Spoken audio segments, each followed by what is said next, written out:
বাংলাদেশ জামাতে ইসলামী জনসম্পৃক্ত ন্যায্য দাবি সহ জনাব আজহারুল ইসলামের মুক্তির দাবিতে মাঠে নামতে বাধ্য হবে।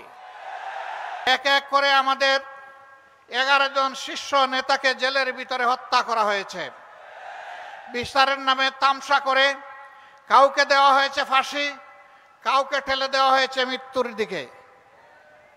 প্রিয় দেশবাসী, আপনারা লক্ষ্য করেছেন পুরাটা সময় জুড়ে বাংলাদেশ জামাতে ইসলামী একমাত্র দল যেই দলের কেন্দ্রীয় কার্যালয় থেকে শুরু করে দেশের সব কয়টি কার্যালয় কার্যত সিলগালা করে রাখা হয়েছিল। একমাত্র দল যেই দলটির নিবন্ধন কেড়ে নেওয়া হয়েছে।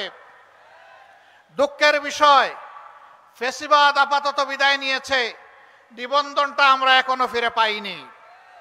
এখনো সেই নিবন্ধন ফিরে পাওয়ার জন্য আমাদেরকে আদালতে লড়াই করতে হচ্ছে। এটি বাংলাদেশের জন্য লজ্জার বিষয়। যাদেরকে দেশপ্রেমের কারণে, যাদেরকে অন্যায়ের কাছে, ফ্যাসিবাদের কাছে মাথা নত না করার কারণে যাদের নিবন্ধন কেড়ে নেওয়া হলো, তাদের নিবন্ধনটা পরিবর্তনের সাথে সাথেই তাদের হাতে ফেরত দেওয়া উচিত ছিল। আমরা সরকারের কাছে দাবি জানাচ্ছি, অবিলম্বে আমাদের পাওনা আমাদের কাছে ফেরত দিন, আমাদের প্রতীক সহ ফেরত দিন। আমাদের উপর জুলুম করা হয়েছে, এই জুলুমের অবসান হোক।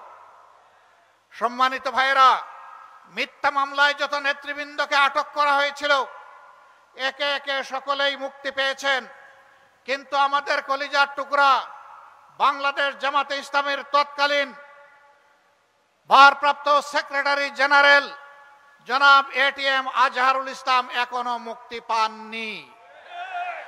কেন তিনি মুক্তি পাননি? জনতার দাবি তাকে এখনই মুক্তি দিতে হবে। তিনি মজলুমদের প্রতীক। এক এক করে আমাদের সমস্ত শ্রেষ্ঠ নেতৃবৃন্দকে তারা খুন করেছে।